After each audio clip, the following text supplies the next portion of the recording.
एक एक सिरी किया है पापा जी छवनी हो मड़ुआ एक एक सिरी किया है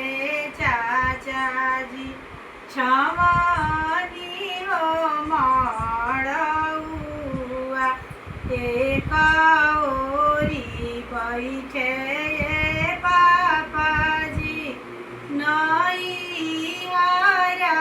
के लोगवा एक ओरिया बैठे चाचा जी ससुरा के सजनावा तहाँ अपन पापा जी कढ़नी हो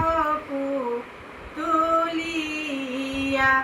अरे मुरुछि ओ गिरे ससुरा के सजनावा कथिए कियवनी समाधि कथिए ओपी हवानी कथी के पिजड़वाए समाधि रखनी ऐसन